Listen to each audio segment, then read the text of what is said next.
When the defining moment comes, either you define the moment or the moment defines you. Either you define the moment, you decided that you're gonna not concern yourself with the naysayers, that you're not gonna concern yourself with what has happened or what hasn't happened, but you're gonna make the commitment to do what you've gotta do so that you can have a lifestyle that you've never experienced before. Or the moment defines you, and you decide to play it safe. And 20 years from now, you say to yourself, what if I would have taken a chance on myself? What if I would have stayed in the game? What if I would have kept making the phone calls? What if, and what if? But let me tell you something. Something amazing begins to happen when you make the decision to move forward on your goals and your dreams. If you are an underdog, you gotta believe against all odds. You gotta learn to close your ears to everybody. You gotta learn to close your ears to everything. You gotta learn to block out the distractions, and you gotta learn to get focused, all right? Be very intentional, very deliberate, very strategic. You are very deliberate about what time you wake up. You're very deliberate about what time you go to bed. You're very deliberate about what you eat, what you don't eat. You're very deliberate about the people you bring in your life. You are very, very focused, intentional, and deliberate. Winners win and losers lose. And if you create a culture of losing, if you keep being a victim, if you keep letting losing happen to you, if you keep letting people do you and treat you any kind of way, it's going to become a culture. And so here's what I say to you. There are going to be times that you're going to be wondering, why should I keep showing up and working my business? Why should I keep at it? Why should I keep showing up to the conventions? Why should I keep picking up the phones and making the phone calls? Why should I keep fighting for my goals and fighting for my dreams? And what I want to remind you is that you got to show up for your life regardless of the circumstances. You got to show up in spite of the naysayers. You got to show up in spite of the conversation going on in your mind. You got to show up for your life, because if you don't, nobody else will. When you hit something in life, you find a way. You find a way over, around, or through it. You have to stop at nothing. You have to become unstoppable. I want you to fight for this dream like your life depends on it, because it does. If you want to make it happen, it's up to you. You have to put your life on the line and be willing to do whatever it takes.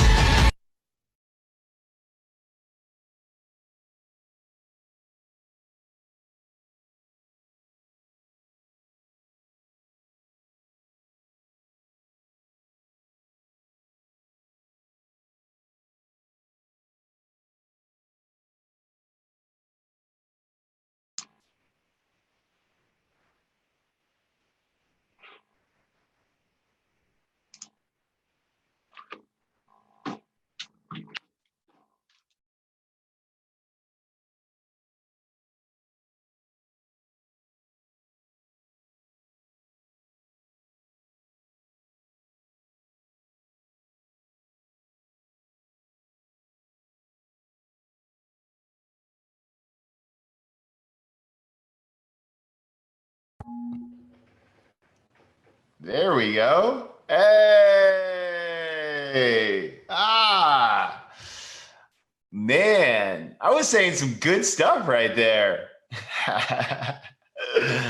I'm like, you guys couldn't read my lips?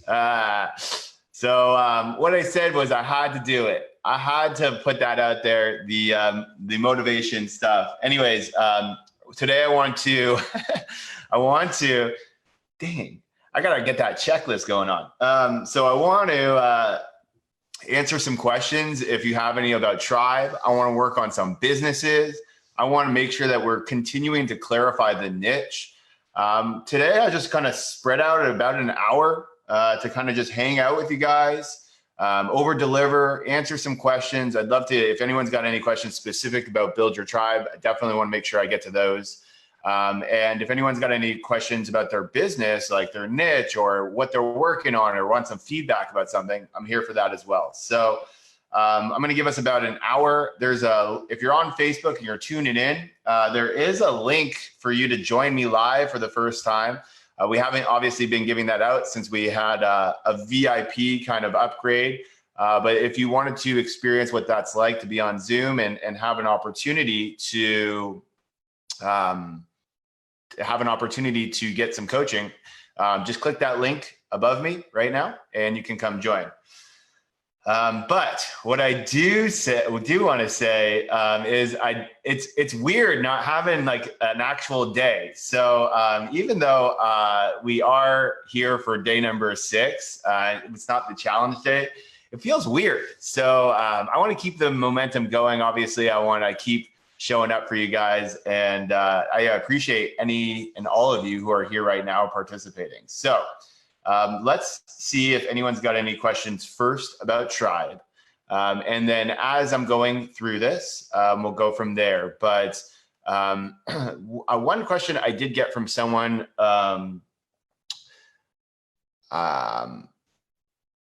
specifically was, I did see someone like, how are we building your network?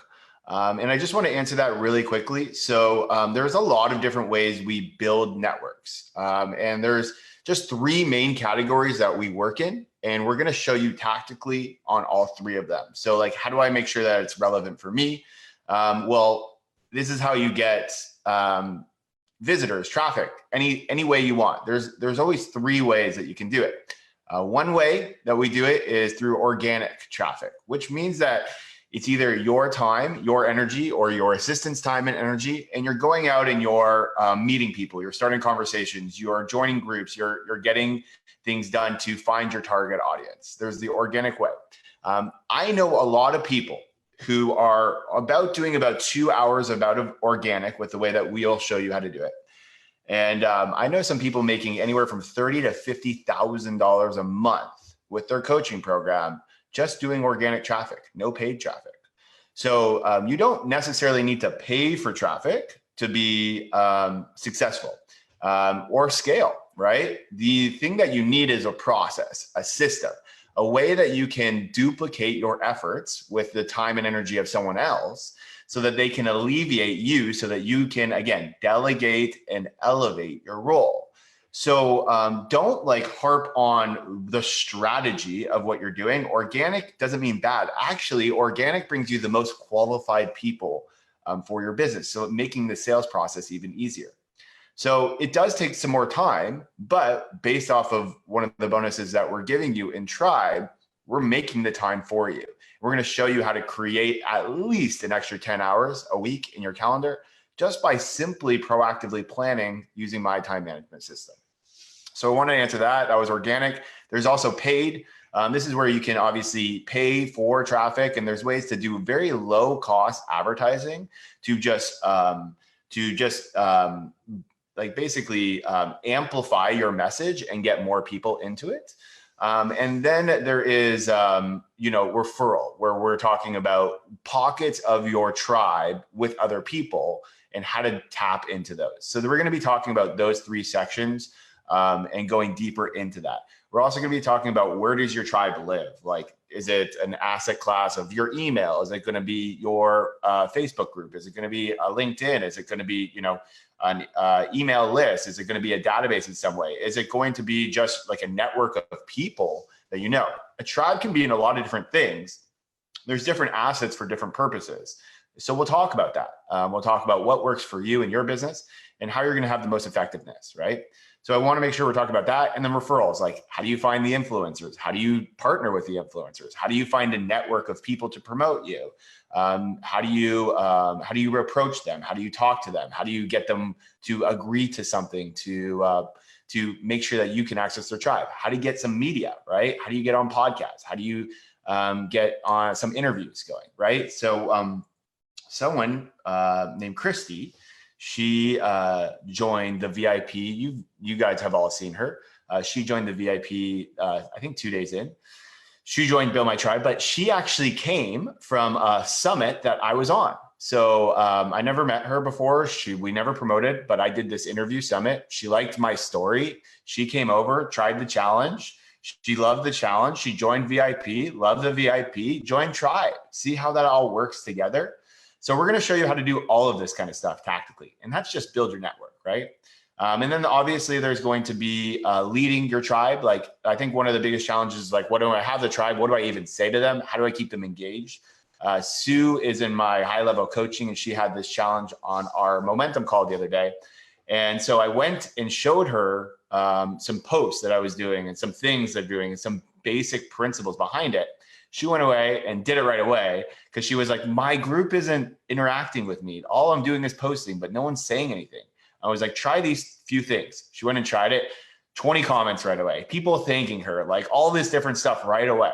And it's like instant results once you know and have like a little system to it. So that's obviously leading your tribe, like not just leading a tribe to build authority on the outside, but leading on the inside, like how to do it as well. And then the final one is obviously moving to sales. Like, we want to make sure that we are not only providing free information, that we're not only giving it our all and over delivering and building our authority, but we have to, make offers, right? Make offers, meaning like invite them to sales, like invite them to move one step farther, invite them to go deeper. If this resonates with you, great. Let's go talk a little bit more. You still have the problem. I have the solution, right? We're complementing each other. And it's really that simple. But there's a lot of tactics that go with it. And you go at a high level tactics and low level of like just some cool little hacks that we've learned over the time that we've done this. We now have over 1 million people on our social networks. We have 250,000 people on our email list that are active, meaning that they open within 60 days, open and click within 60 days.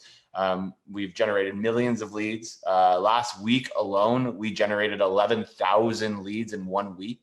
That's 1 week. So we do know what we're doing, obviously. And we have a mix of the referral, we have the mix of paid, and we have the mix of organic. So we work all three of them. And we're going to decide what works best for you. And likely it's going to be a combination in the simplest and easiest way possible. You guys know how I like to teach. You guys know how I like to be straightforward. I'm going to make it very easy for you. So again, that is some questions on that. I saw that it looked like JC had his hand up here. JC, did you have your hand up? Yeah. Why don't you hear me? Yeah, man. What's going on, dude? Okay, so when I started this program, I had a product line, or a small product that I thought was this squirrel table kit. And it opened up this whole dream of mine to create this industrial arts program. That's an online, interactive, for people who don't have, or kids that need to learn how to do things. Pick up a screwdriver, pick up a tape measure, build something, and create a program like that. So the shift in my picture has gotten big, right? Yeah. That's my big picture. Okay. But I decided I needed to focus on delivery because I already have. It's a small client. I have like 5 or 6 orders, but I want to over deliver, and I need. I need to make sure that what I deliver is worth the value.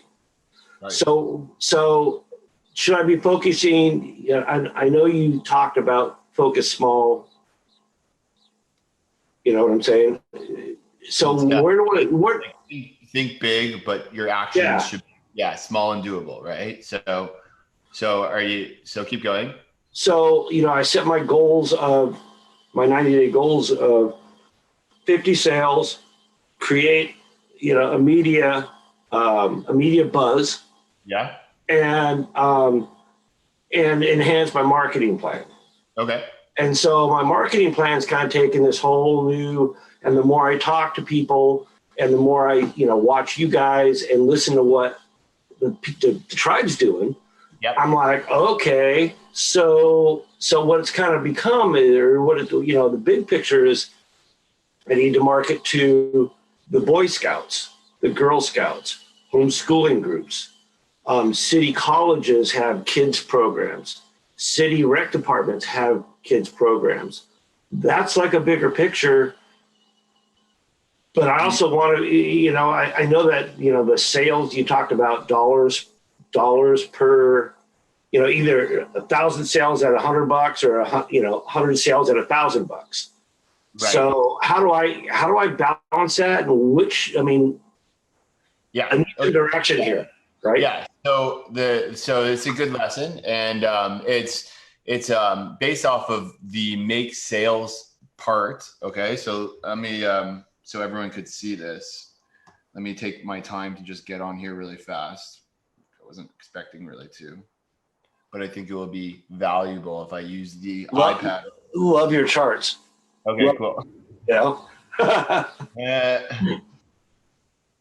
3, 4, 8, 7, 4, 8.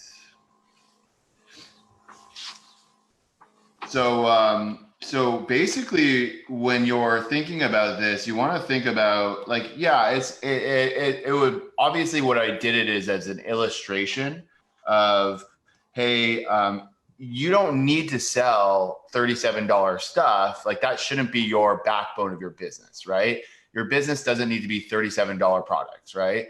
We need to think about also like your goal of your objective and what's going to be the easiest way for you to get to that objective while still being able to deliver your promise. Okay. So there's multiple ways you can do this, right? Let me see if I can figure out the day on here. I think it was day 2. Okay. So when we think about the chart here, I want you to think about this part right here. Build a journey. Okay. So there's something called front end, back end. Okay. And this is taught in $1 Million Business Secrets. So I'm going to give you guys a little peek into what's $1 Million Business Secrets is all about. So it's front end, back end, meaning that lots of times what ends up happening is you have like a prospect up here, right? And you've never really done business with them. They don't really know who you are, but you've, shown your authority, you've shown your time. You're starting to, let them know that you're starting to be the right person. The first step that people take sometimes is the biggest step. Like sometimes people have that one night stand, right? It happens. It does happen, right?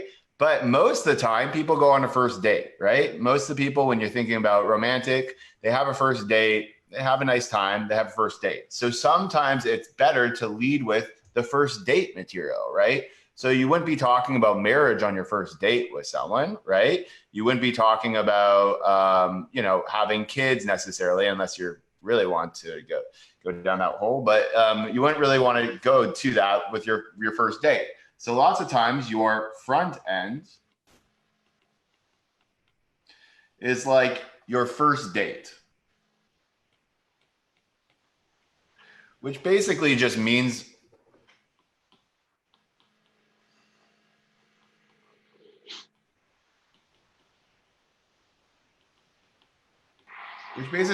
lower time or commitment. Okay. So basically it's when someone gives you their time, they're showing you that they are starting to be committed to what you're doing, right? So even when things are free, but they're giving you your time, like when someone shows up to a webinar with us and they've spent an hour with us, that's giving us some time. That's like first date material. When the challenge, we've got 5 days, they've committed for 5 days, that's commitment right there. So we can think of, the first date material as a front end. So the front end can be free. It could be under $50 or under $100, right? So we think of the front end. Once they get to know us, like us, trust us, they really start to progress with us and they're like, hey, like, I want to do more with this. That's when you introduce something called the back end. Okay. Whoa.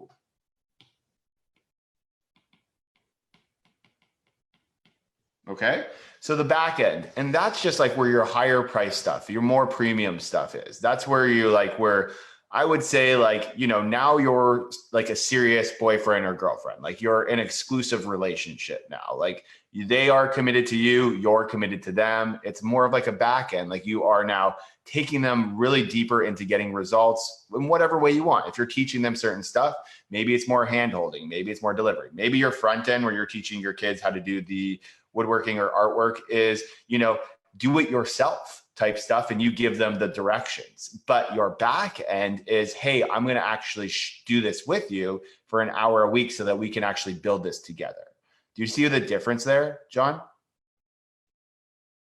Sorry, you're muted. Hold on. I'm going to unmute you. Oh, there you go. Do you see the difference there?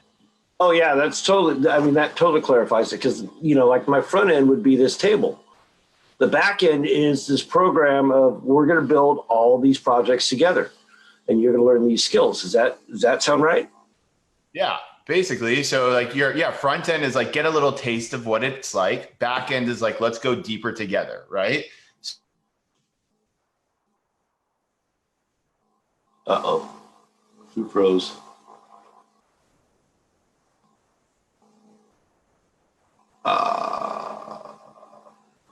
Okay. And something happened. You froze up. Oh, there we go. That's my connection. am I good? Yeah, you're back. Oh, I don't know if it's your, I don't know if it's my internet or I'm, you know, I'm not leaning back on the string. You know, I'm not pulling the string hard enough, apparently. So I'm going to give you an example here. So 5-day challenge was our front end for this. Yep. And Tribe was our back end, right? Yep. And now for anyone who goes through Tribe and they're like, oh my God, I want to go through everything with Jesse. Like I want to like get married. I'm not that deep, but then you have another back end. Can you have more back ends? And that's going to be my limitless coaching, which is going to be like, awesome.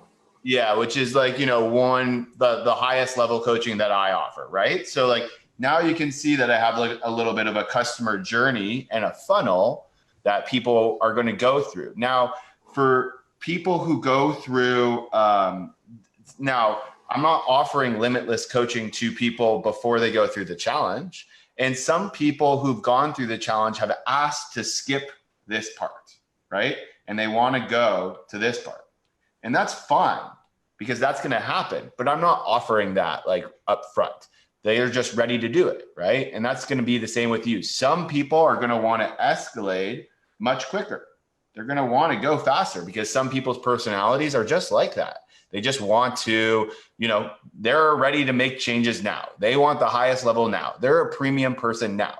So you want to make sure that you know what you're doing and you're talking to people. And I think the best mindset that you can have when it really comes down to it is think of yourself, you know, I'm not too happy with the way that they approach things at the moment, but like just think of yourself as a doctor, okay? When someone comes to you and they're asking, hey, this is what I want to do, and you're having a conversation with them, you're thinking about prescribing them something to help with their problems.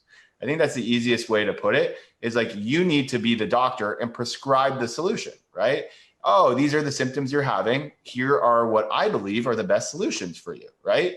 So if you're finding someone and a kid and they're like, you know, the table is nice, but like, I want to do more. Great. That's awesome. I do have more. And that's the next level, right? So you think about it like that. So your first level could be, you know, 197 or sorry, $97 or free, even like a free class or free do this or do whatever. It could be free. It could be under $100, whatever you want. And you don't have to start with a front end though, but like based off your question, that's what I'm saying of what you could do. So you can start with a free or under $100, and then your back end could be up to $1,000. Mm-hmm. And then your next back end could be up to, I don't know, $10,000 if you really want, whatever you want. Doesn't really matter. It's just an ascension model down. Okay. Does that make sense, Sean? Yeah. Yeah. Okay, cool. All right, man. So that makes sense. And then, so one of the things that is important though, is that you don't necessarily need to have someone spend money to you before they go to your back end. So like a webinar, for example, like a web class or this 5-day challenge, I could have easily offered a higher end coaching from this 5-day challenge. I could have, because people were very committed with their time and their energy, and they were ready to make the jump to move deeper. That's fine. But one of the things that we decided not to do is because we were looking at the market that we were having, And we said, you know, a lot of people aren't ready for that right now. That's my specialty of like a more established business that we can really pull some levers quickly and make some good income fast. But a lot of people are just getting started in the business and they are still, you know, getting stuff going and they need the tribe. So we pulled the trigger of, hey, we don't need the high end. We have the tribe stuff. So that's why we decided to go that way. And it's really up to you and what you're feeling like where it goes. There's no rules, right? The rule is you gotta get the know, like, and trust. You gotta build the authority, and then you gotta prescribe them what you believe is the best solution. That's the rule, right? So what the best thing is have the ammo available for yourself, right? So if you have the front end, great. If you have a back end, great. But when people are first getting started, lots of things that I ask them to do, when I first ask them is I say create the back end first. Why? Because you need less people and you learn a lot more. And you know, what ends up happening is you learn a lot more, but you get a couple people and you inject some good cash into your business. So if you have a $1,000 product and you get, you know, 5 people into that, that's $5,000 for you, right? So that's pretty good. And if you're only charging $100, that means that you have to get, you know, 50 people into that to do 5,000. That's a lot more leads you need.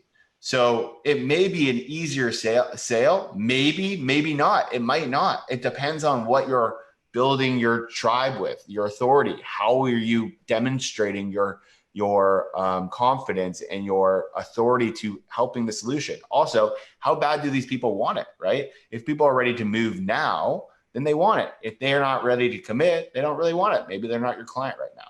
So that's really important too. So you don't have to start with a front end, but and when I'm starting with people, normally my coaching is I want you to create your back end first, because then it's easier to create the front end on front of that. And then now you can start to use paid media strategies, because that's when it really works, when you have both of them. It actually works both ways. So there's no rules. It's just what ends up working with the system that you create. Cool, man. All right, who else has got a question? Yeah, Tanya says you don't always get the right people in with a low price on Facebook, and you're right. You don't always get the right people in for the right. But the best way to continue, like, most people are not going to go and just spend $5,000 with you right away, right? They have to, there's a sales cycle there. So it's normally, again, preface, because there's no right or wrong way, normally a little bit easier to sell something under $100 if you can demonstrate it, and then move them down, because it's like dating, right? You don't want to go in for the whole thing right away. Does it happen? Yeah, it happens. Is it easier to focus on less people than more people? Yeah, it is easier. You need less leads. And if you have a good sales process, you can make it happen. But you need to be able to deliver a promise and a transformation for people to be able to pay that much. So, you know, like what you're saying, building something like that is big is awesome. Like, that would be really effective for them, not just, and I would think of it more of them building for their habits and their commitment and their consistency than actually the result of the building, right? That's a secondary thing to me. So I would, like, when you're marketing to the parents and stuff, it's like, this is how they build success habits. This is how they start to show up. This is how they get good with figuring things out. And that's how you can pull some strings with your with your parents. I just gave you some gold nuggets there. All right, man. Who else has got a question on here? We got some people. Anyone want to raise your hand? No one? Hello. Yeah, I got a question. Casper, what's up, man? Yeah, can you hear me? Yeah, I have a question. For example, I have built a network, I have built the authority, but all my network, which is big, they're not interested in my product. So it means I'm not in the right niche. And how to get into the niche which is interested in my product? Yeah. It's like building again new network. Yeah. So, so basically, what you want to, so yeah, so this is common. One of the things you got going for you though, dude, is you got people that are engaged, and that's going to help your new network see that, oh, well, this guy kind of has some people that follow him. So the social proof of having that network there is going to be good. Now, you are going to need to build a new network, and that's fine, because it's not that hard to build a network once you know what to do. And I've seen you, you know, continue to go after it and put the actions in. So I'm not worried about that. But yeah, the numbers of having an engaged people of that aren't interested, it doesn't really matter for you. It may feel good for your ego and might feel good for like, I like the 100 likes. That's freaking awesome. Like, not many people get that. But we do want the most, the people who are actually going to obviously be our prospects or our partners. So your network needs to be a mix of your partners, like your referral partners, and your prospects. So if you're a coach, there's nothing wrong with having a network of coaches, because that can help you with tapping into other audiences. And then prospects, you want to make sure you have your specialty. So we're going to have to build you a new network, but I really like that you already have a network that's engaged. So that's going to help get that social proof of like, I'm not the first, I'm not the first doing this. So we'll harness that and leverage that. And then it will help you build even faster, just because you have that social proof behind it. Because when someone sees like, you know, I know it's very shallow, but when someone sees like 5 likes on something, they're like, does anyone really follow this person? Does anyone really like them? Right. But if someone sees like 100 likes and 3 shares and a bunch of comments, they're like, this person must know what they're talking about, or these people kind of wouldn't be engaged with him. So you can leverage what you have, but we are going to have to make sure that we're building the right network. So that's a really good principle right there, is make sure you build the right network. That's the most important thing.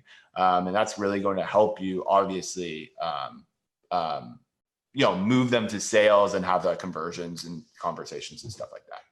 Yeah, because probably I started to go to startup companies before all this lockdown, and those people are different. They are looking for engagement, for improving, and that's what I understand, that it's totally new network. And today I called my old database, and they're just like, oh no, we are not interested. And you understand that you can't solve the problem for them. So then it means you just keep your authority, but building a new network. Yeah, exactly. You know, we just got to pivot a little bit, and you know, that's totally fine. Like, because you know, you'll grow over it. We all evolve, right? We all change, and our networks change. So you know, I came from real estate, and now I'm in personal development. So it's okay to shift as you're going, and people will follow you and people will leave you. Like, that's just the normal ebb and flow of the biz, and it's the normal peak and valleys, right? So I wouldn't be too worried about it. Like, you've done well of like building something already. Now we're just going to build it again. And it's not, once you know what to do systematically and have like a system and a process for what you need to do, then it becomes, you know, easier to multiply and leverage. So one of the things that we did with Harv is we built his network, right? Online. Now what we're doing with me is we're building my network. So we're starting the whole game plan with my network has started in early May, and is starting again in June. We're going to do social profiles. So I'm in the process of rebuilding my network and going to show you all the tricks and techniques that we're using so that you guys can model what we're doing for me, right? So my network already started pretty nicely. We have almost 10,000 people already in Millionaire Mindset. We have what else we have? You know, I haven't even started my Instagram. So I'm at 1,800 people following on me on Instagram. So my goal in the next 3 months is 30,000 people on Instagram. So, you know, we're going to show you how we're doing that, how we schedule that, how we, I just got this from our team member, Diana. She's running my Instagram. She gave me a breakdown of like how much authority building are we doing? How much building are we doing? How much community are we doing? How much? And she's got a Monday through Saturday layout of everything that we're doing, right? Now I have a team to help me with that, so it's a little bit different, but we're still going to show you how to make it easy for you guys to do it. And we're going to simplify it the best way. So I wouldn't worry about it at all. I think the most important thing for you, which you are doing, is you're just taking action. You're just going for it. And you're seeing good results. It's like that momentum that we're building. So yeah, it's unfortunate that you have to like let go of a network, but the letting go is going to open you up and be more motivated into building again. Okay, thanks for answers. Yeah, man, of course. I'm so excited that you're in it, dude. I'm pumped. John, you too, man. I saw you in there. Gonna crush it. All right, who else? Marco? Hi. Hi, everyone. I'm Marco. She's Koa. She's my wife.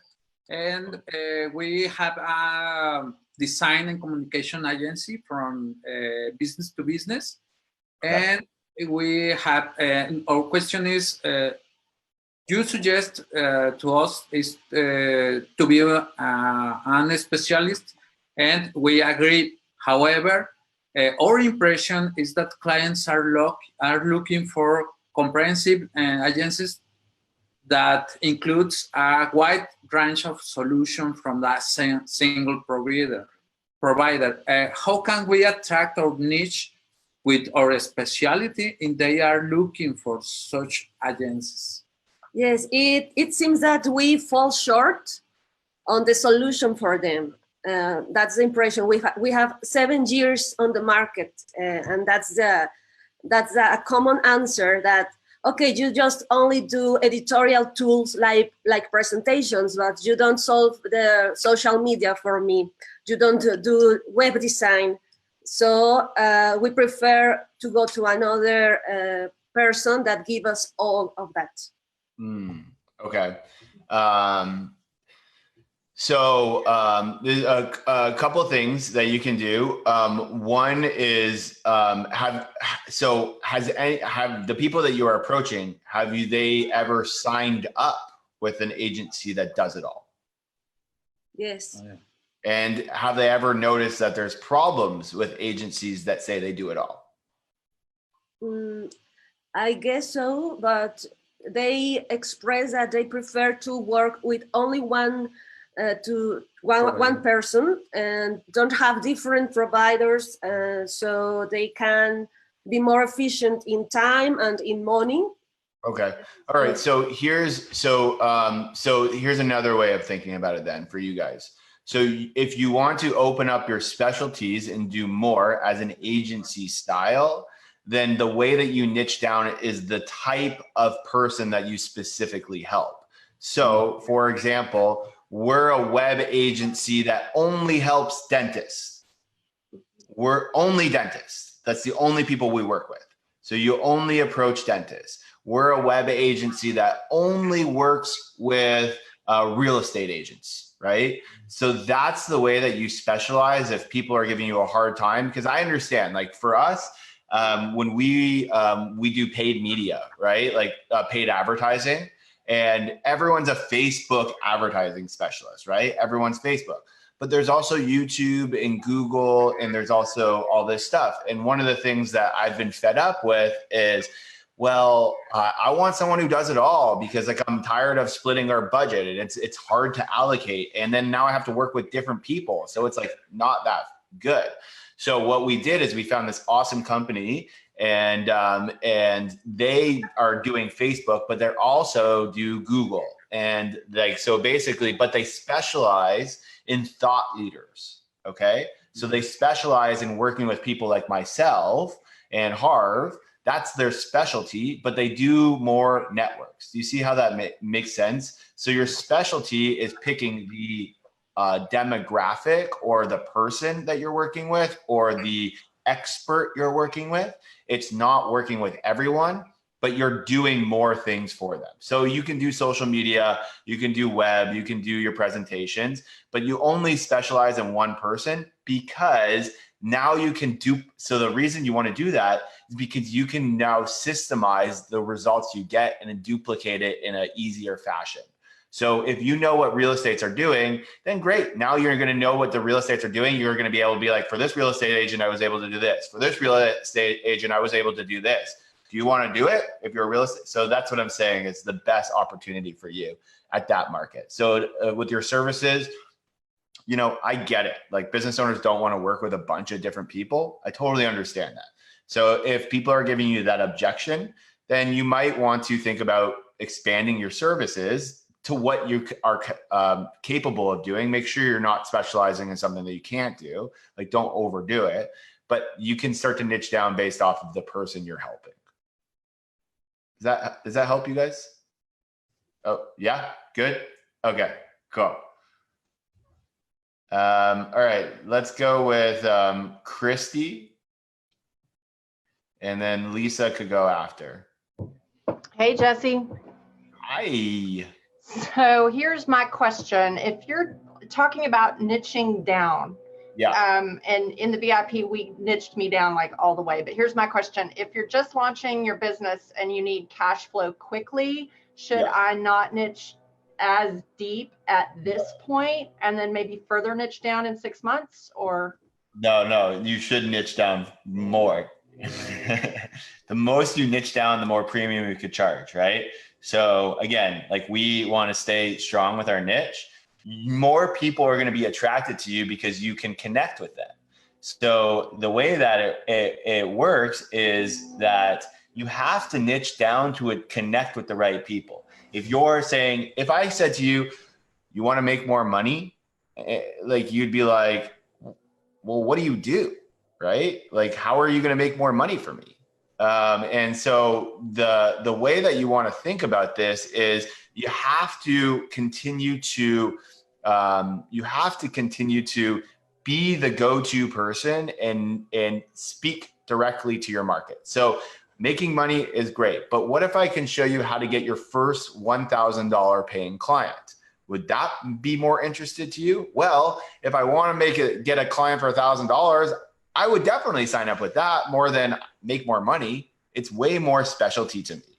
So for you, you definitely want to stay strong with your niche. Like I help women going through a career transition move and find their dream job. Like that is specific, it's specialty, and it's your premium. And that's where you're going to make the most cash right away. So you can start with, I'm going to hold your hand from start to finish, and that's going to cost you $1,000 to $2,000. And that's how you're going to inject cash for yourself. And that's probably what we'll probably start with you doing, is something like that. And then once you do that, you say, okay, well, part of that was we wanted to make the dream resume. So what we do is, we take that part of it and we make that your front end. So now you get people in on the dream resume, and then we move them to your coaching program of actually landing that dream job. Because it just seems like, I mean, yes, you can charge more for sure, but if you have 100 people and if you're super specific, maybe only one of those 100 is going to buy. Whereas if you have 1,000 people that you're trying to reach, maybe 5 people are going to buy. And if you're wanting to infuse with cash quick, I mean, I guess it's very counterintuitive, but what I'm telling you from experience is your marketing becomes less effective. So when you have 1,000 people, you'll probably convert less speaking to everyone than when you have 100 people speaking to the right people. Wow. Okay. So I know it's counterintuitive. I know it's weird. But like, I know people with close knit groups, tribes, with only a couple thousand people. So let me give you an example. I'll use us as an example. Okay. So there was an affiliate launch. It was Tony Robbins and Dean Graziosi. Okay. We participated in that, and we have a list of 250,000 people. Okay.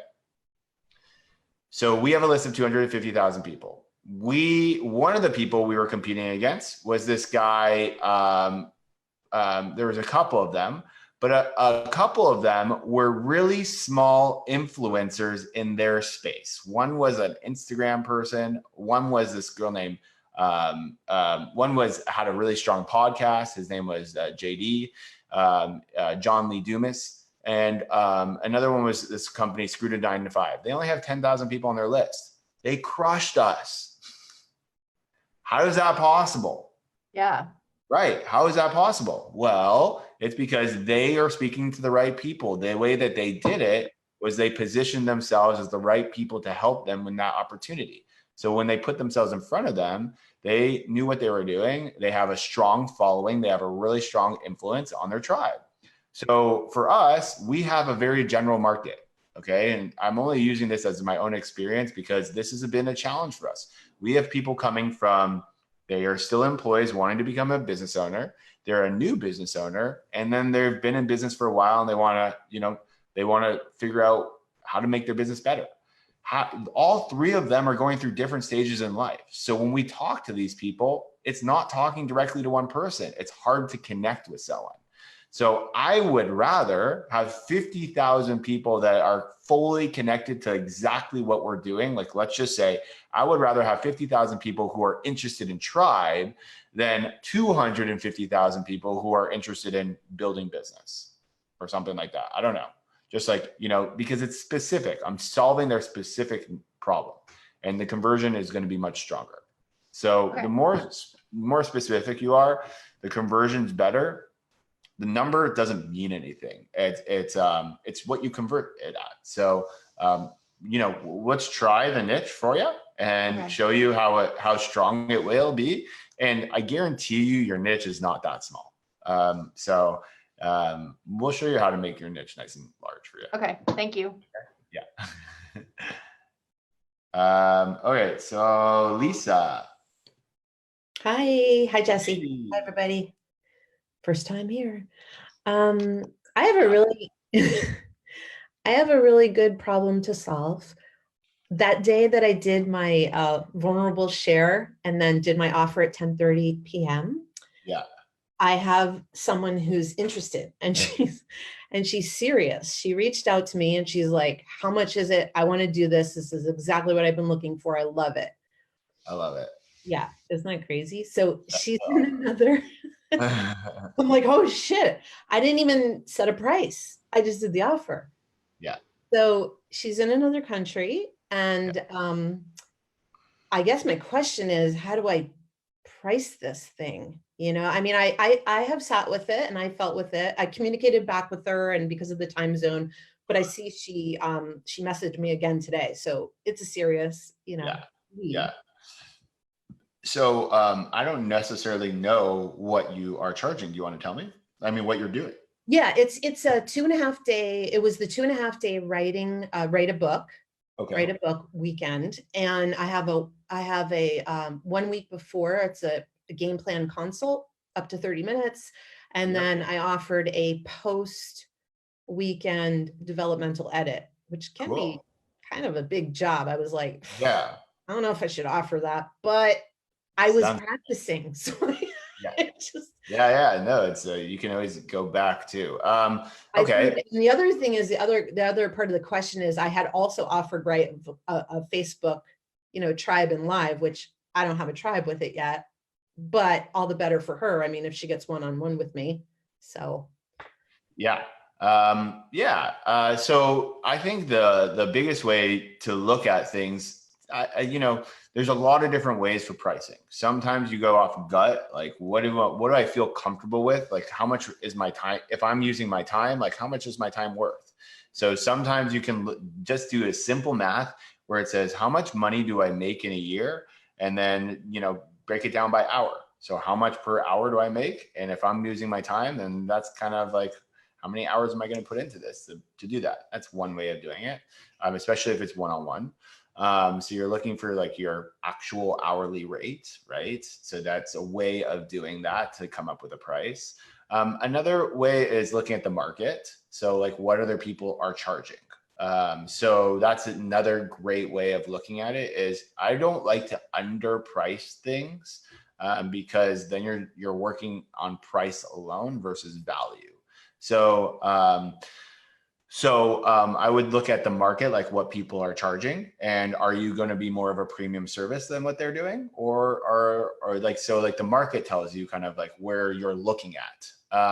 And then another thing is like who are you working with, right? So like if these people are just starting out and they have no money, then it might be hard to charge them a couple $1,000 than, you know, someone who maybe is more affluent, maybe is ready to write their book based on their business experience, whatever it is, like that is a different demographic.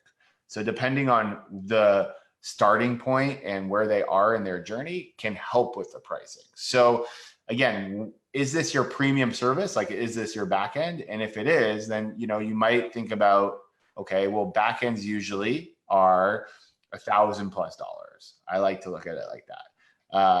And if it's your first time, you're like, hey, it's $1,000+ dollars and I'm just wanting to get some experience so that I can do this and let's do it together.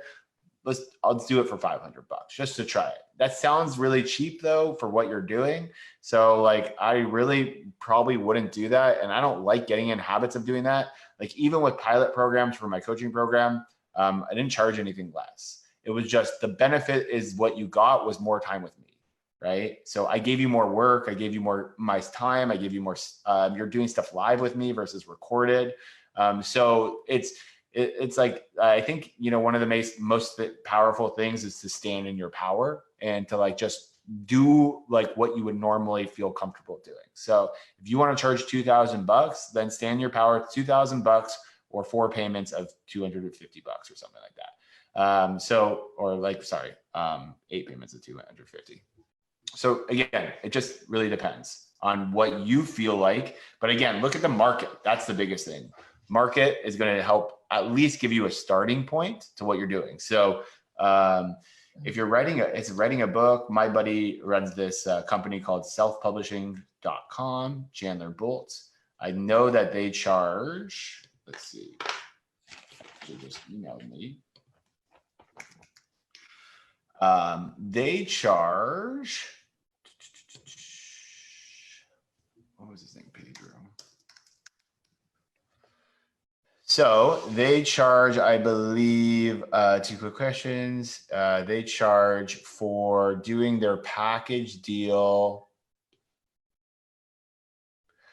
$4,000 is the typical price point for becoming their bestseller program. So I don't necessarily know what's in the bestseller program, but it's $4,000. That's what theirs is. So if you wanted to look up, I think self-publishing.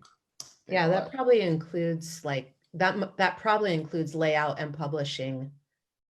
Yeah, which is totally, you know, it's a different thing from the writing. Right. I'm just using an example, but yeah, exactly. So, you know, again, like I would do a little bit of research and do that. You can also, yeah, that's what I would do.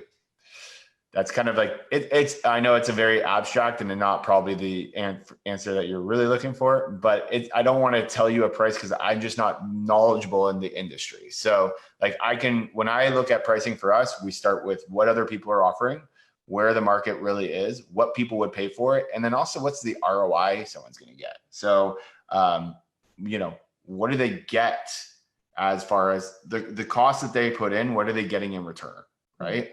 And like that conversation we had on one of the days where I showed the chart, it's like, okay, if I can show you that we're going to get you $10,000, what would be like the ROI that you would expect on it like that? Like, right? We talked about what's a good ROI for a business owner. Everyone's like 10, 20%. That would be awesome. So if I can know that you can get $10,000, just being theoretical, and 20%, then you'd be okay with spending about $2,000, right? So, you know, that's that they're telling you that.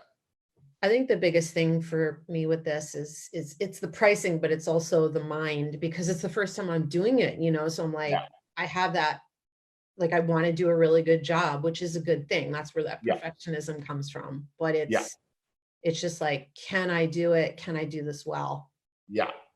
Yeah, I think the main thing for you is just the biggest thing is standing in your power and being okay with a no. Okay. Yeah. Because, you know, you don't want to do your stuff for free ever. Like your time is valuable. And if you're going to put work and energy into something, you need to get paid for what you're doing. Right. You know, this challenge is a method we use with very purposeful and intention behind it, right? There's a lot of intention behind it. One big intention for us is building authority for me, right? Since I am now stepping in front of becoming more of the personality, the face, and you leveraging Harv a lot more, since have the availability to go more on camera, and I'm ready to create more content in a deeper level for people who want to learn how to stuff.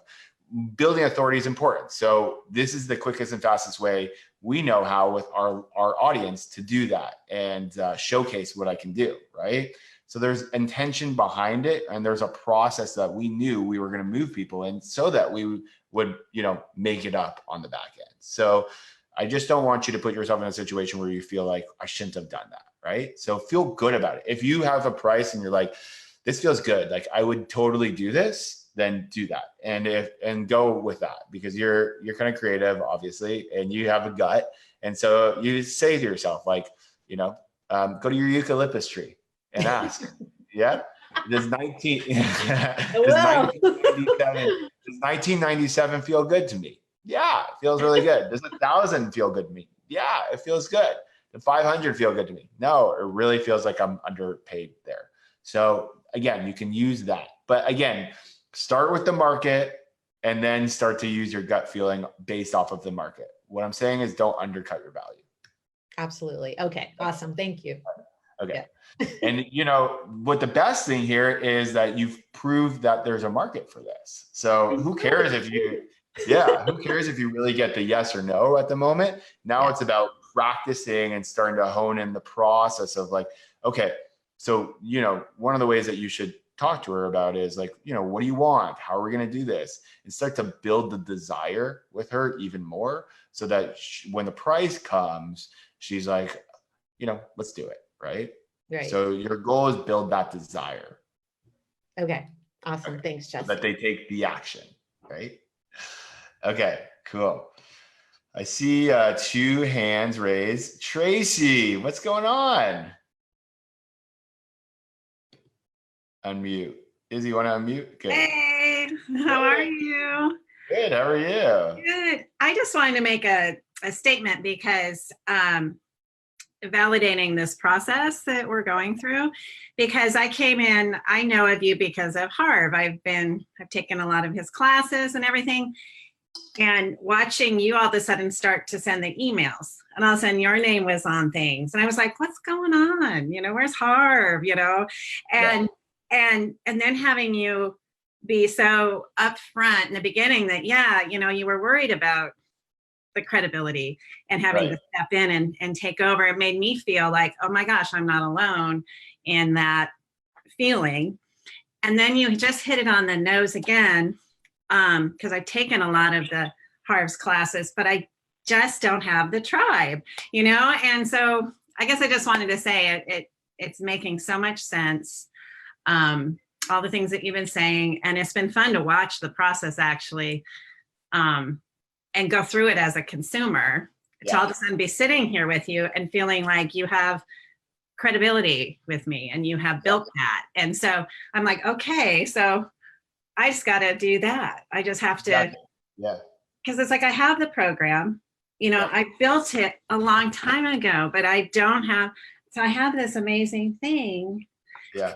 But I don't know how to do the tribe, so so I just wanted to say that it's been a really amazing experience just from when you started handling things back in May, and I'm like, who is this person to where I am with you today. So I appreciate that. Yeah, it's been a really interesting process, and to see the feedback from most people, 99% of them are cool with it. Right. All the emails used to come from me anyways, but we're trying to change the from name a little bit. And, some people get upset with it, and that's fine. But like, we just need to be authentically going in the direction we know we need to go. Right. And we'll never teach something that we're not really doing. So so I just really value that, just that I've followed it. I've learned it from both sides now, and then being able to see the inside, and also the lesson for me just to be authentic, that I don't have to put up a front, that I don't have to pretend I'm more than what I am. Yeah. And People skip. relate to that more. Yeah. And, So and it's then good. also your perfectionist thing. I saw that. That's a big one. So like, you know, for you, like your big one is going to be ready, fire, aim, right? And Harv's told that, and I don't know how many of the classes, but dang it, if I wouldn't pull that last trigger. So what's interesting is I'm relating with you now that I think I can pull the trigger. Nice. I So love it.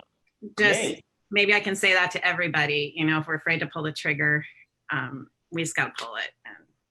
Pull it. Jesse'sTribe.com. Tracy's promoting it. Jesse'sTribe.com.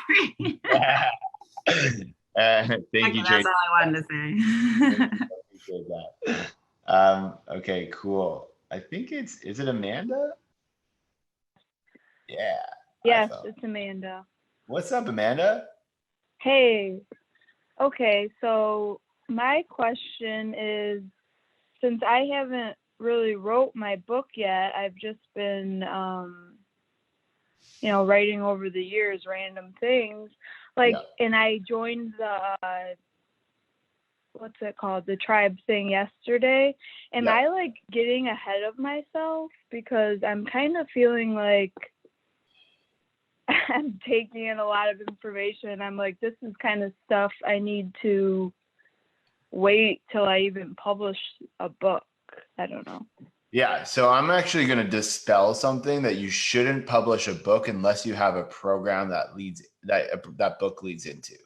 So, and this is a really important concept for everyone to understand, is the book should come second. Okay, so you have a lot of great information, and we can take that information and make it an actual product before we make it into the book. So before Harv wrote Secrets of the Millionaire Mind, he created Millionaire Mind Intensive. Okay, so he created the course of Millionaire Mind Intensive, meaning that so he created a Millionaire Mind Intensive, and people started to go to that course, really, really liked it. They liked the program, liked his information, were buying more stuff. And his goal was to scale that, to build authority, to build a new network on a high level. And the way that he did that was to write a book. Okay, so the book had a purpose to leading to the program. So a lot of people fall into the trap of writing a book and thinking that's going to lead to something else, but then they don't have anything to catch them yet. So my opinion about this is you've had really good information and you're writing your book. We can easily turn that into a program itself. And your tribe is going to buy that program. And when you're ready to have your book, that's how you're going to expand your tribe and become the expert in that authority, in that space. So don't worry about the book so much. We're going to be building your tribe on the audience, the interest of what you already know you want. And then when you're ready, when you're ready to launch your thing, which we're going to show you how to do to move to sales, people are going to be interested in working more with you. And once you start working with people, then you're going to define what your program is. Then you're going to define what it is. And then you're going to want to write your book after, now that you know there's a little bit of a journey people are going to want to come. And that's where you're going to scale your business out. So I totally understand where you're coming from, that you feel like you're taking too many steps forward and you don't have anything to back it up. And that's fine. I totally get it. And what I would say again on this side is we work on your outline of what your delivery is going to be. So if you can, from now until tribe, think of if you were going to create a 4-week or a 6-week or an 8-week, think of here, I'm going to share my screen really fast.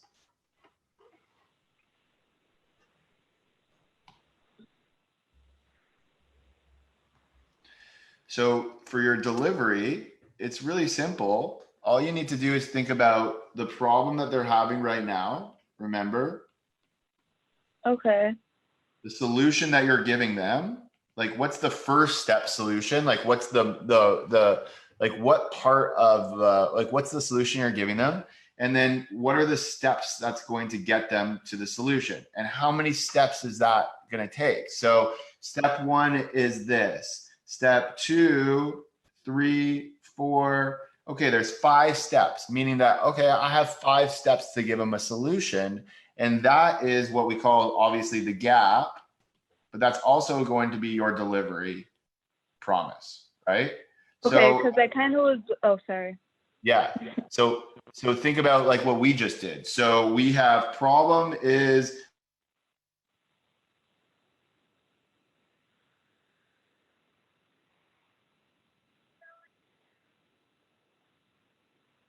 Oh, I lost, yeah.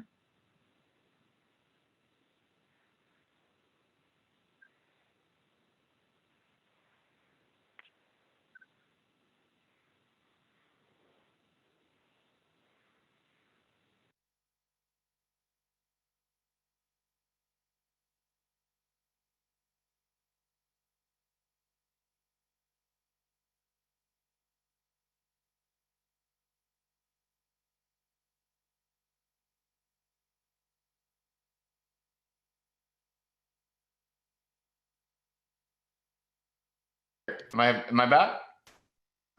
Am I back? What the hell just happened? That was interesting. Okay, so let me share my screen one more time. I am so happy this didn't happen during the challenge. Holy. So, okay, so, inside Build Network, there is a couple things that we'd want to work on. So we have 2 sections for this and 2 sections for this and 2 sections for this, right? And then I also know that like this is one part, but I also know that they need to make time for it. So I wanted to make sure that the bonus was, finishing what you start and finisher and giving yourself extra time. So that's the GRSD method, which is already stuff I know. So that's how you want to start thinking about it is like, just basically map it out and say, hey, this is what the problem they're going through. Here's one of the solutions I give. So I was on a call with one of my high-level students yesterday, Faisal, and he talked about, he is in the hypnotherapy coaching, and he was talking about his product. So we said, what was his product? Well, his product was overcoming stress, okay? So we said stress was the problem, and dealing with stress, like on demand, was the solution. Because no one has no stress. People have distress. It's like, how do you cope with stress, right?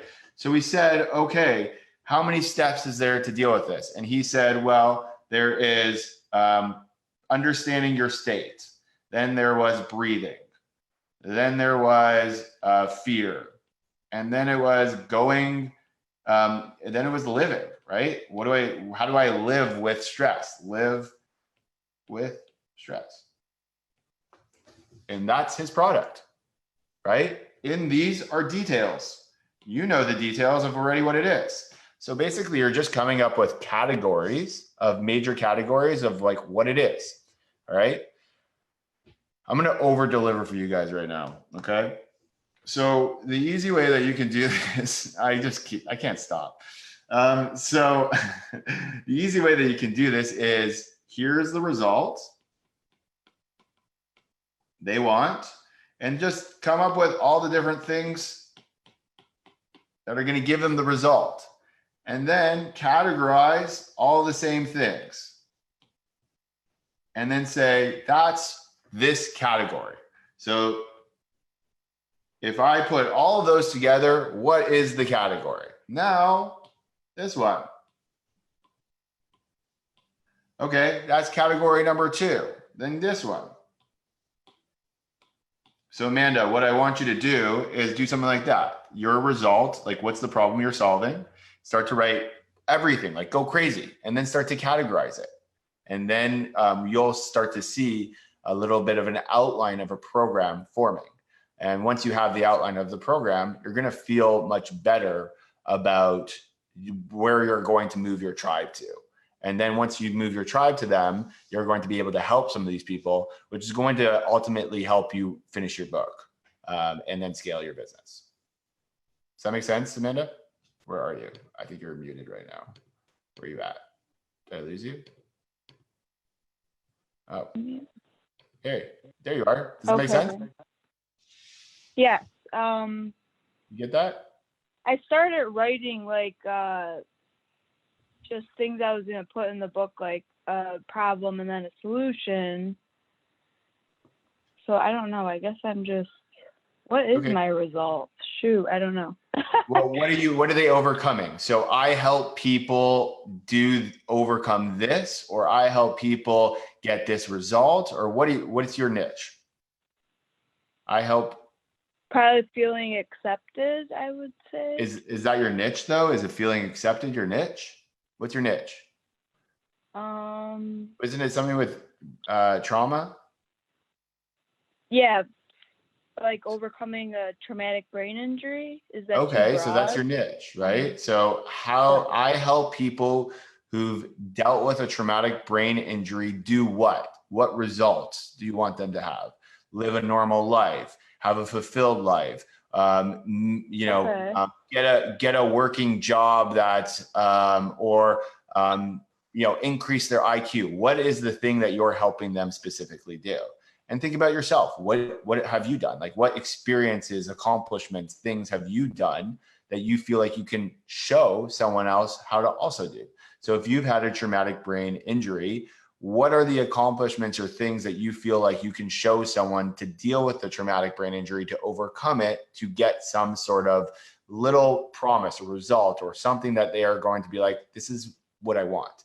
So think of like, again, the frustrations and fears, but also think about what do they want? Like, what are they aspiring to do? Like, what's their aspiration? So think of the wants, like for yourself, think about it. So when you were if this was similar to you, like if you've gone through a traumatic brain injury, I'm not sure, but if you have, what were the wants you wanted while you were dealing with that? Like, what were the things where you're like, oh, I wish I was able to do this. I wish I was able to do this.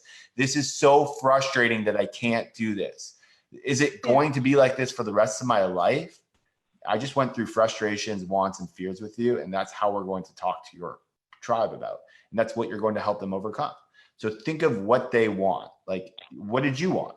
That's how you would do it, right? Right. Okay. Yeah, that makes sense. Does that make sense? So map it out. Yeah. Again, write out your frustration, write out wants, say wants underneath, put wants, and just think about yourself.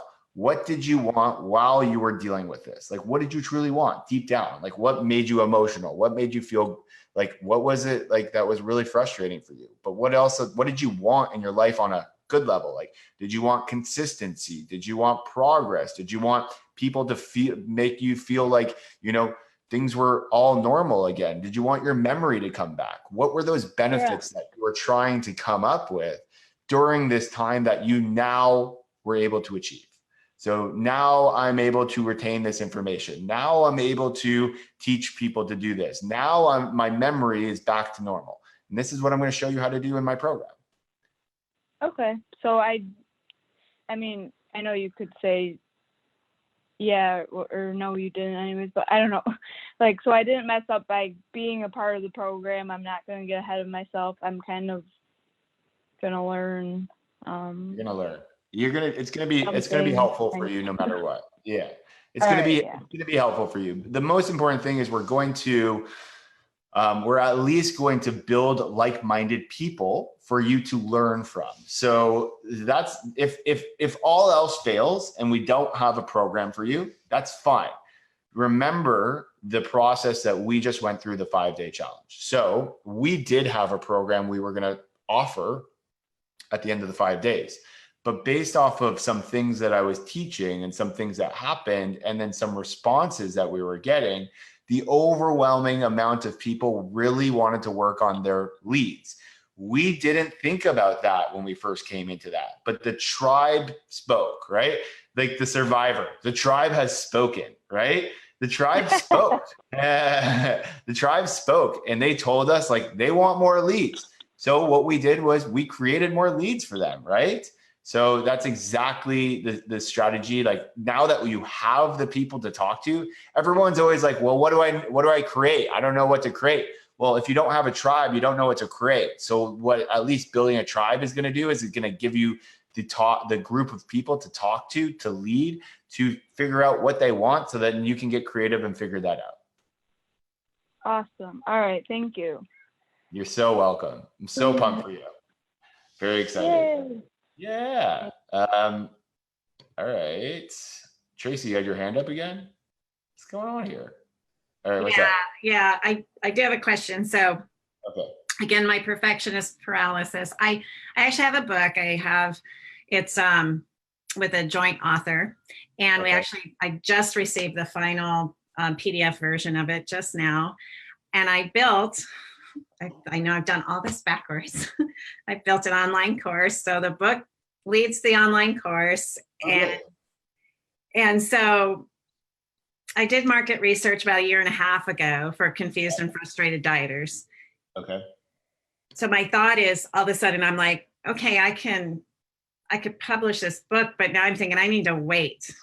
I need to wait for this tribe and be patient. The book is going to help you. So you have the online product though, right? Like it's ready. I have, yeah. And I was scared to do it live. So I've done all the video. I've got all the PDFs. Yes, you're fine. Don't worry about that. So the difference with that is you already have a destination for them to go to. The book is going to help build your tribe faster. So don't worry about that. We'll use the book as a tool to show your authority.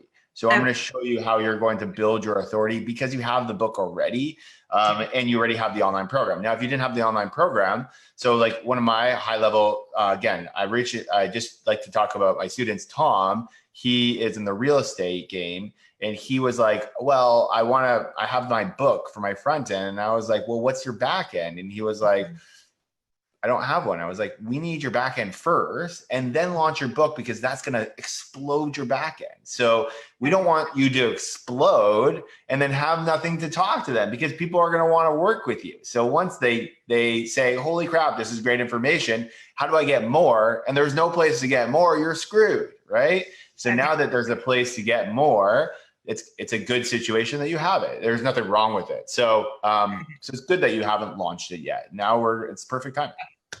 All right. Yeah, I got nervous. Like I've done everything backwards. I think so. Okay. All right. Thanks. Okay. Cool. I know it's UTE. It was he or her.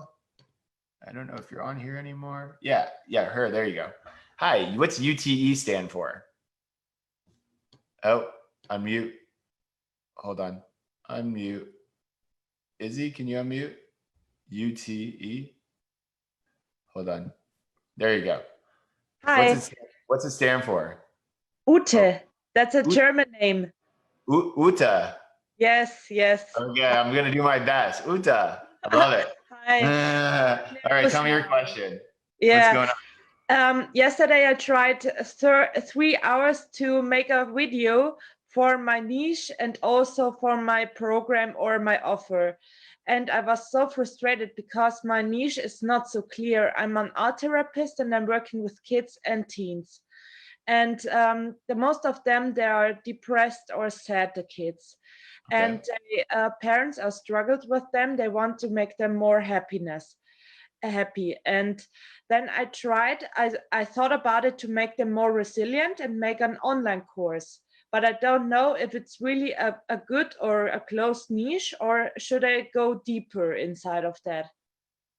So you help, is it autistic kids? Is that what you said? Autistic. Also, I worked with them before years ago, but now I'm working almost with depressed kids, or they have the experience with mobbing at school, or they don't have so much, they have self-hurting sometimes, and also teenagers with suicide thinking.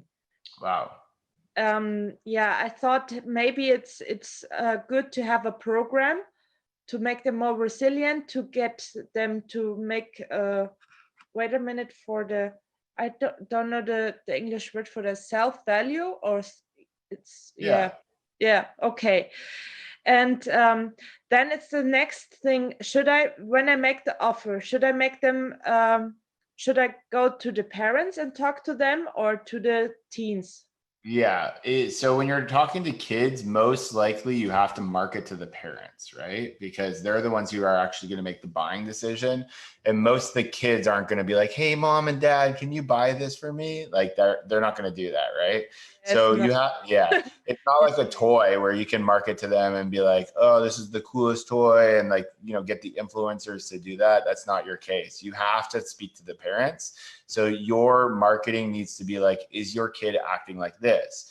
Have you heard stories of your kid getting bullied like this? You know, from your vibrant kid, are they now quiet? And like, are they doing this? You know, this is early signs, warnings of that they may be going through some struggles and depression at school. My goal is to get them back on and get their self-confidence back up and get resilient so that they don't have to suffer anymore. So that's what your marketing messaging can be like. I honestly think that your niche is fine. Like, you like just going to like, you might want the way that you could niche down is, so there's different ways of niching. So obviously niching the market is one, is like you specialize with autistic kids. Like, let's just say you specialize with kids that get bullied in school. That's one way of doing it, right? Okay. Another way of doing it is location. So you're in Germany. And you only want to work with people in Germany. So I only work with Germans who are going through this period of life, you know, get back to their self-love days. So that's another way of niching. Another way of niching is differentiating the market. So if everyone's doing in-person meetings, my difference is the parents and the kids do it together. Or my differentiating is like family practice, or my differentiating is doing it live or online. So there's different ways of being unique to the market, right? So I think you've defined your niche fine. Like I don't necessarily know that.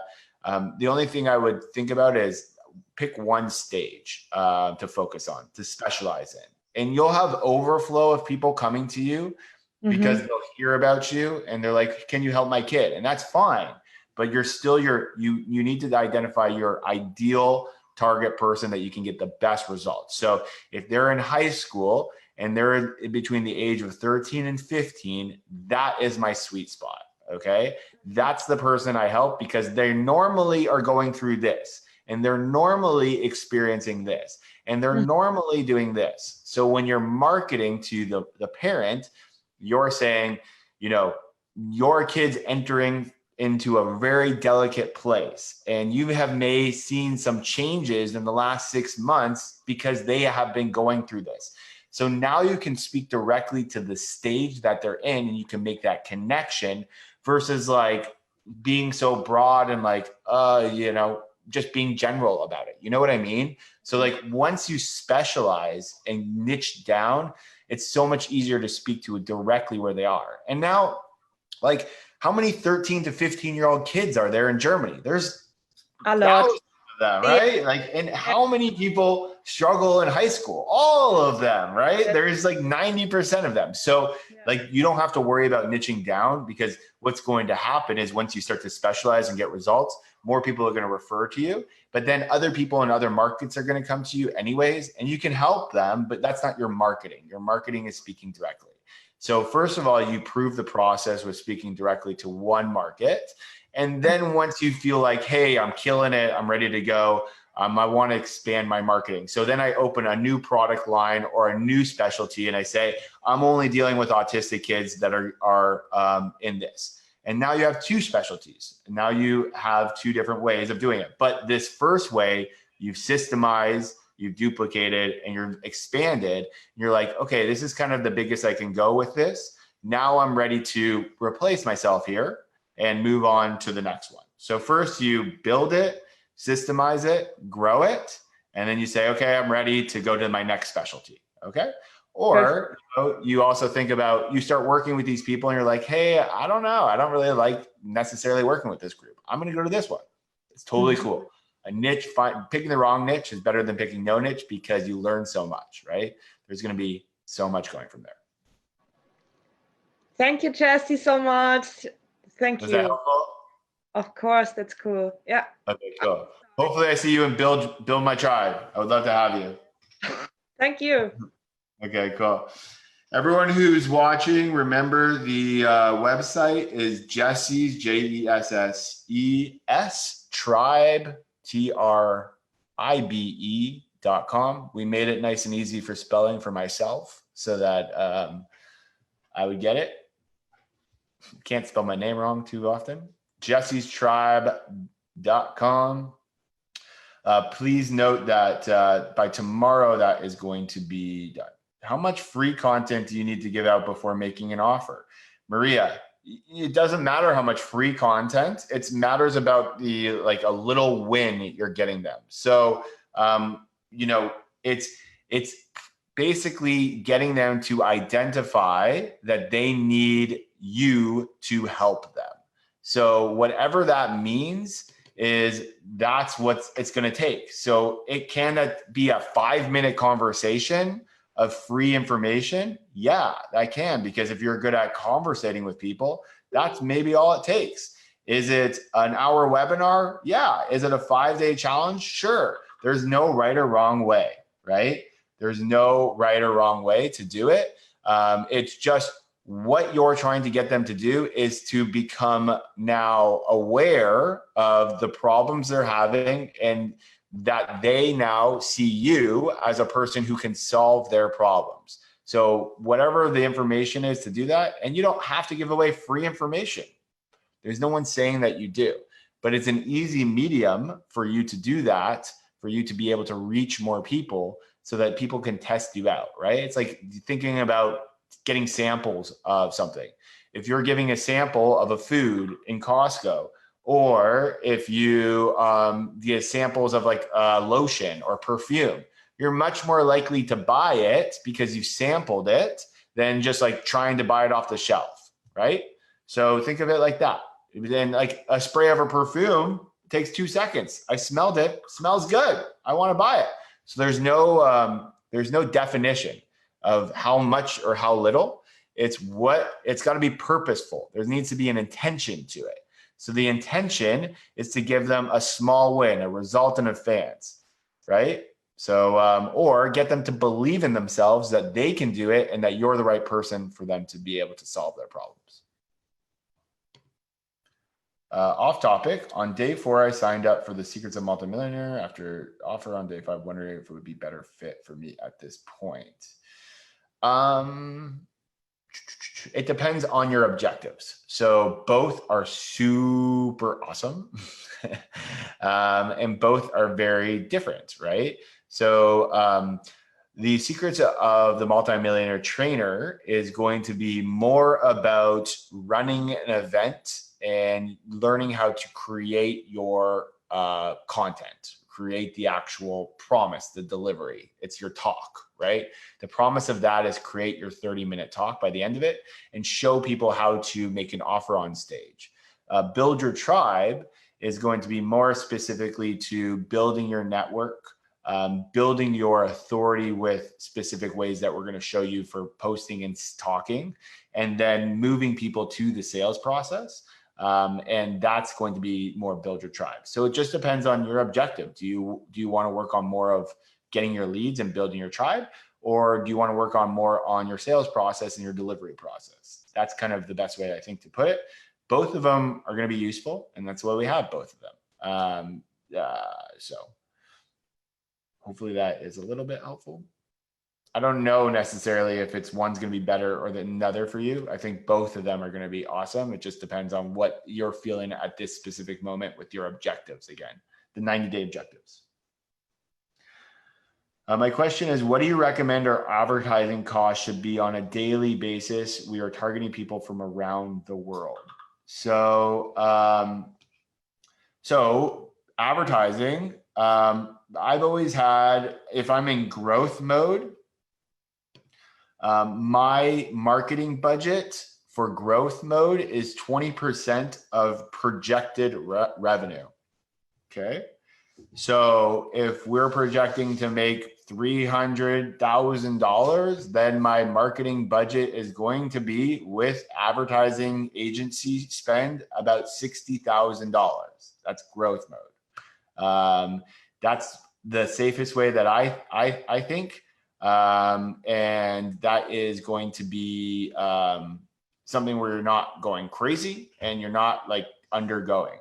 I would say you always want to be anywhere from 10 to 20% of marketing, pushing marketing on paid media, or actually spending your time doing it as well. All right. Vicky, are you going to offer Tribe again in the near future? I'm very unsure. So obviously this is our first time rolling out with it. The intention is not to do something one time, but this might be the only time that we do it live. That would be the big difference. So next time I might not do it live, might be just the program, and there won't be any necessarily coaching element to it. So this for sure, 100% is the only time for sure that I know right now that's going to be live. Is it going to be live the next time? It might, but we're not 100% sure that's going to happen. So that would be the major thing is I'm going to be doing live and then have a coaching as a bonus on the back end of that versus not doing it live, if that's helpful. If I want to have you as a one-on-one coach, do you offer that as well? So I have some one-on-one aspects to my higher level coaching, Tanya. If you want to, so a part of my higher level, Vicky, awesome, great. I'm happy that helped. So for higher level coaching, the aspect that I have available right now is when you enroll in that coaching, you get a 90-minute game plan with me where we work on 3 projects that we're working on. So basically, so that's the personalization. And then once a quarter, we meet again one-on-one. But in the higher level coaching, we talk, like, you have access to me on Facebook. You know, I respond to stuff personally. So there is that aspect of it. So sure, Izzy, I got that next. So yeah, if you're interested in that, go to llsession.com. That's llsession.com. And that will go you right to a booking with someone from my team on our coaching. Again, that's not for everyone here. That's only for people who are like really want to go to the next level and like have an established business. Maybe they have a little bit of leads, maybe they have some sales process, they have delivery, and they're looking to grow business like fast. That's for that. So llsession.com, Tanya, that might be better for you based off what you're saying. A coach is, oh, sorry, Rafi. Okay, thank you, Vicky. Bye.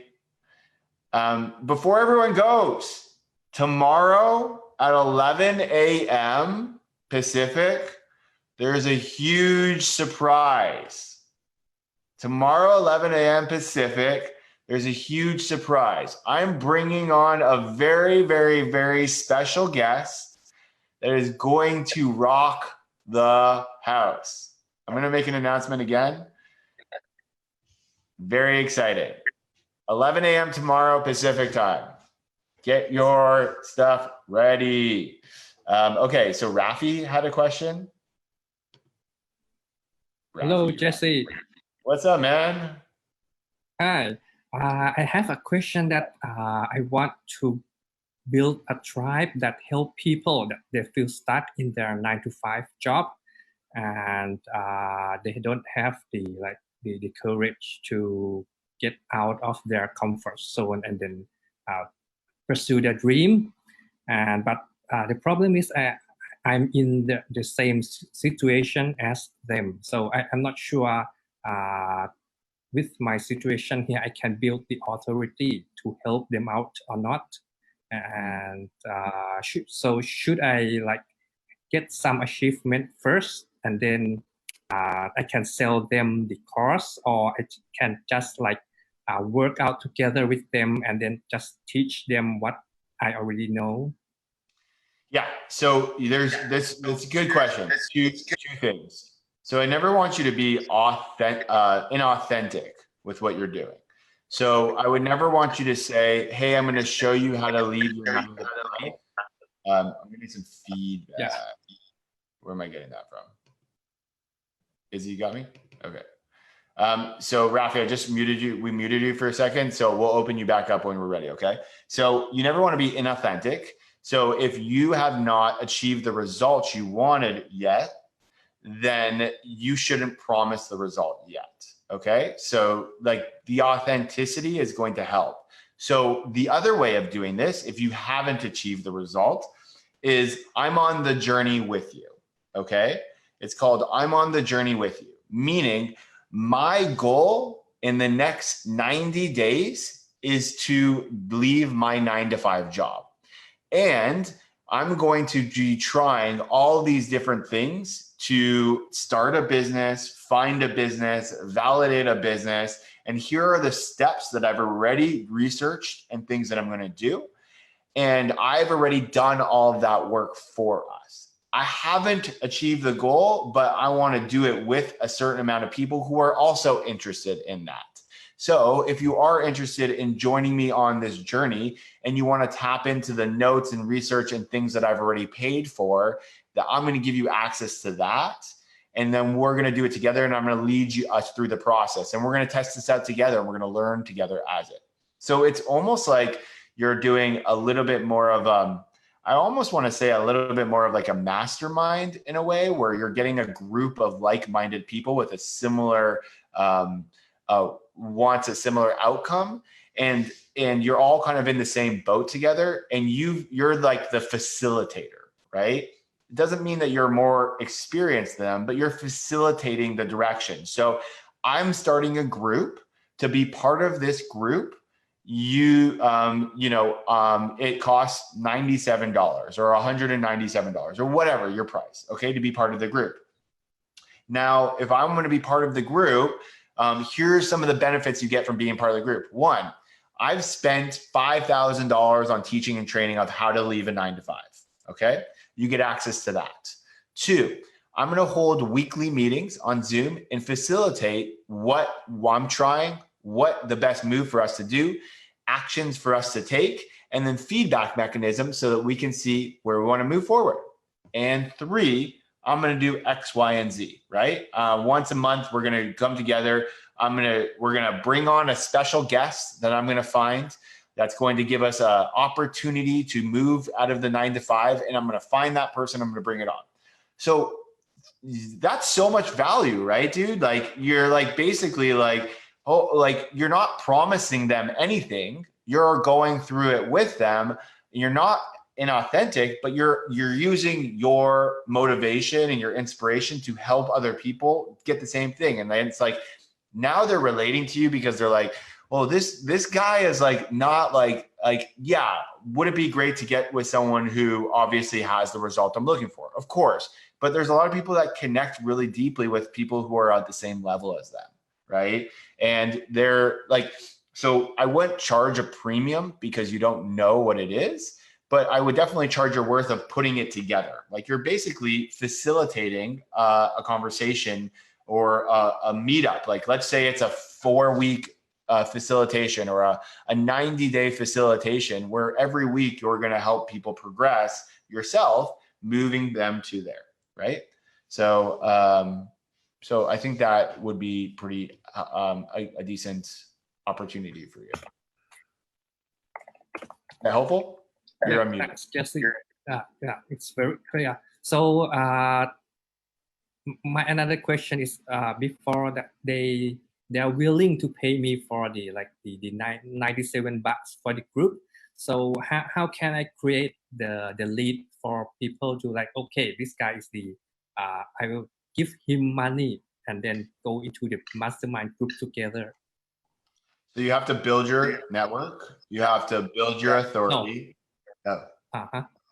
Yeah. So build your network and then build your authority. So, the way that you build your authority is not, hey, I've accomplished this. It's, hey, I've got, so basically, there's this really big digital conference, okay? It's called Traffic and Conversion. And one of the things that some person decided to do to build their authority, they said, I have a team of people that went to every room and took notes. And I'm selling those notes for people that weren't in all the rooms.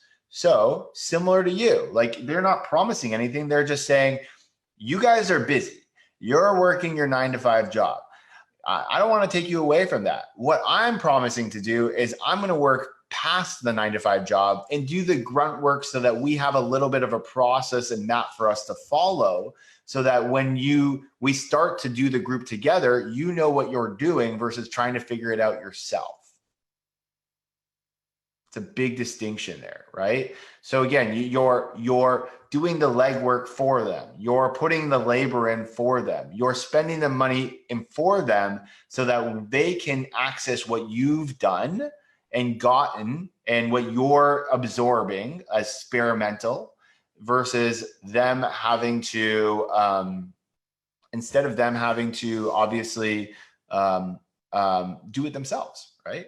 So you can say to them, listen, there's two paths to this. One path is you can do it yourself. You have to figure this out on your own. The other path is you can join me on my journey. You can access all the things that I'm accessing. You can take advantage of the curriculum that I have said, this is what is probably going to get us to leave our 9-to-5 job. And to access that is only $97. Would you rather do it yourself? Or would you rather me help you and do it and we do it together? Which one would you rather do? Right?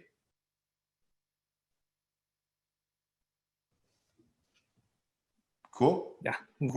Yeah. Cool. That makes sense. I'm clear. Yeah. Very You makes sense. gotta also So thank you for your time, and I already signed up for your Jesse's tribe. So I think see you there at a few weeks. Good. Okay, I'm excited to have you, man. Yeah, it's going to be awesome. You'll be good. We'll make sure that you figure that out. The most important thing is you're not trying to lie to anyone, right? You're just doing it with them, and people are going to respect you more for doing that, right? They're going to respect you more for being open and transparent, and they're going to vibe with that. You're not going to get everyone, right? Because some people are going to want, different, but you don't need everyone. And then once you now leave your job, now you have the process, the stories, the journey of how you did it, and boom, now you're the person who has left their job for 9-to-5 and doing something. So now your next step is, if you're still in a 9-to-5 and want to leave your 9-to-5 to replace your income, you do this. And on the same time, now you're working on growing your business so that when people are done replacing their income, now they can grow their business, their side hustle, to expand, and now that you're at the next level. So it's a progressional thing, right? And that tribe is going to grow with you too. So it's going to be really good. Cool. Very clear. Very cool. All right, guys, I got 15 more minutes. I was supposed to go for an hour. Now I'm at an hour 45. So 15 minutes until my next meeting here. So does anyone have any more questions? Okay, remember, jessiestribe.com. jessiestribe.com. All right, Susanna. Is that what it is? Susanna. Yeah, Susanna. Or Susa in shorthand. So, I don't know. Can you hear me? I can hear you great. Okay, great. So my question is about the irresistible offer. You said this is like first offer, isn't it? So, well, my offer was for coaching for whole year. Is it too long? Should I just cut it into 3 months and then make it back end first, and then for people who want to extend it, do it for a year? So it depends. It really depends on what you feel comfortable with and if you have anything, right? So sometimes you might want to decide that, hey, I'd rather go deeper first with people. And then once I have the process set, then I can chunk it down and make it smaller. So that's one way. It kind of depends. Like I would say there's not a right or wrong way of doing it. So it's okay. I now have a kid. So there's not a right or wrong way to do it. You think of the result. You think of the result that you're getting them, and how long does it take for them to get that result? That's how long your course should be, right? And if the result is way too big, then what's the first result? So I talked again about the hypnotherapist. His result is like a fulfilled life. Well, you're not going to teach your first program on how to have a fulfilled life. His first program is let's reduce your stress first, right? That's the first thing. So think of like, what's the big goal and what are like some steps to getting to that goal? So for what we had, if I can use us as an example, grow your business is the big goal, right? We want to grow your business to as big as you want. The 3 categories for growing your business are get more leads, make more sales, deliver your promise. So now I have 3 opportunities. One opportunity is I can create a program for each. Another opportunity is I can create one massive program that's like, let's just say a whole year long, and we're working on all 3 of those, right? So it really depends on what you feel comfortable doing and where you want to go. For a lot of people, committing for a full year before they've tried you out can be difficult, right? So, committing for 6 months can be difficult sometimes. So sometimes you want to shorten it. And also, especially with online, people lose interest fast because there's so much going on. Like there's thousands of messages every day. There's advertising. Everyone probably here has experienced some sort of shiny object syndrome where it's like do this strategy, use this technique, do this. And you're like, who do I listen to, right? So sometimes it's better to make it shorter so they consume it and get the win and they get the result, so that they're going to get more attached to you and they're going to want to move forward longer with you. So that's where you ascend them. So sometimes it's like, let's get you one specific good result first. And then let's get you, once you got that result and you're like, I want to do more, let's get you the big one, right? So that might be one opportunity for you. You think of everything you can do, and then you think of, okay, if I was going to do a 4-week course, what would that look like? What's the first result that would help me move forward? Or like, think of it as, how are you going to give them a big enough win or a transformation where they're going to be like, that was awesome. Now I need this, right? So now that you got me this result, what's the next thing that I need that's now happening? So I'll give you an example. Again, authentic Jesse. Being authentic, very transparent. Please don't get upset with me, guys, because this is the process of how it works, right? I just want to share. So we're going to say, okay, the process for growing your business, get more leads, make more sales, deliver your promise.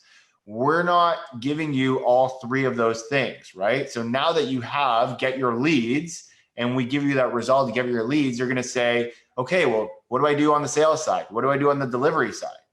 Okay, well, we have a program for you to be able to do that, right? You see that, but first we want to make sure that we get you the results so that we can add to it. Make sense? Yes. So it's like your customer journey. Like think about your customer journey. What's the first result you want to get them? Or what's the big result? It doesn't matter. It just matters on how many steps does it take to get that result? And that's how long you want to make it, right?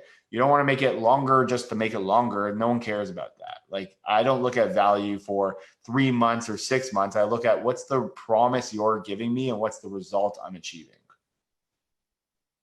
Okay, thank you. It make sense? Makes sense. I think Okay. I will have to follow you because I've got this shiny object syndrome. Yeah, same. I'm the worst. I buy everything. I make Dana buy this, and I don't go through anything. Sometimes I do, but there's a lot of good strategies, and the thing is that you have to realize is they all work. It's not what you do, it's how you do it and what you want to focus on. So that's why I started the 90-day thing, so I could really stay laser focused for 90 days. And that's how really helped me for getting rid of my shiny object syndrome. Okay, thank you so much. You're so welcome. So Ahmad, the coach is selling his course for $1. Do you think that's do you think, is that a good idea, you think, to start selling a course? It really, the context of that is really hard to give you a good answer for it, because most likely the person who's doing that has a deep funnel and customer journey that they are taking you through. So if you're talking about Ty Lopez right now, who's doing the dollar thing, and he's probably got one of the best funnels in the world that makes him millions and millions of dollars. So the dollar course is specifically talking to his market to get them used to him, and he's going to be putting a bunch of offers in front of them. I don't know David, Michigan, and I don't know the strategy. So again, it's not what you first see. It's that, like, so there's a lot of different strategies. All they're trying to do is get someone to pay with a credit card to show that they're willing to put money on the line. So, you know, whatever way you want to create a low cost buyer, that's fine. But like, I guarantee if you buy the course for $1, then he's going to have upsells to do some other things. So, do I like selling something for $1? No, I've never done it before. I have no experience with it. So we've sold stuff for $7, like a book. We sold stuff for $14. We've sold stuff for $3. It's not the price that matters. It's the strategy that matters. So what's behind the dollar? What's the funnel? What's the customer value, average order plus your customer lifetime value? So that's what you want to be thinking about, is not, should I do it for $1? It's like, what's the full strategy behind it? Unfortunately, you don't get to see that because you're only seeing the dollar. But if you do want to go through it, pay the $1 and see what he's offering. Guarantee that there's going to be some more openings for you to see what else is available if you haven't already.